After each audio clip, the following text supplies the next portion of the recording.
Piero Ruzzani. Per i prossimi anni per il Veneto potrebbe essere investire sulla tecnologia, in modo particolare sulla banda larga?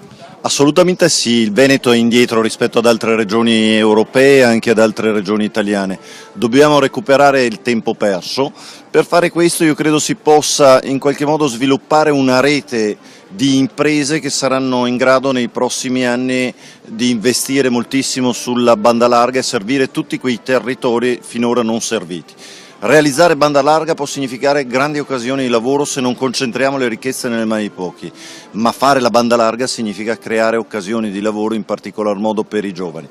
Chiediamo anche che la Regione Veneto si doti di uno strumento unico informatico, l'Emilia Romagna l'ha fatto da anni, in Veneto tra comuni non dialogano tra loro, non si dialoga con la Regione, non si dialoga con le USL, questo significa tempi più lunghi per le prenotazioni, significa creare parecchi disagi ai cittadini e agli utenti.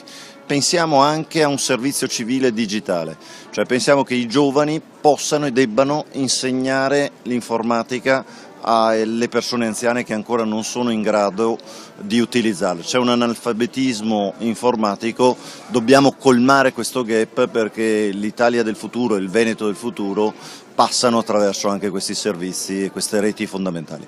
Ecco, oltre a far dialogare gli enti pubblici, diciamo che la banda larga potrebbe servire anche di supporto al turismo e quindi a far conoscere le bellezze del territorio veneto. Non c'è dubbio, io lo dico da tempo, dopo 20 anni di un Veneto fondato sul cemento, i centri commerciali e i capannoni industriali è ora di investire sul Veneto della bellezza e delle bellezze.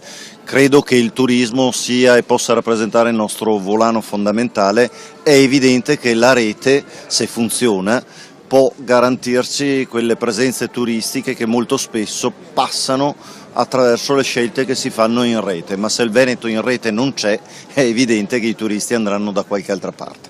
Ecco, ma investire in banda larga comporta anche una spesa eccessiva oppure ci sono già le strutture che non sono utilizzate? È proprio questa la sfida che noi diciamo, in ciascuna casa arrivano tantissimi servizi, l'acqua, il gas, l'elettricità, utilizziamo quelle connessioni possibili per risparmiare i costi della banda larga e utilizziamo soprattutto la possibilità di liberare la rete, perché ognuno di noi spesso ha banda larga che arriva in casa e liberalizzare queste reti attraverso il sistema Wi-Fi può consentire a cittadini che non hanno questo servizio di poterne essere provvisti.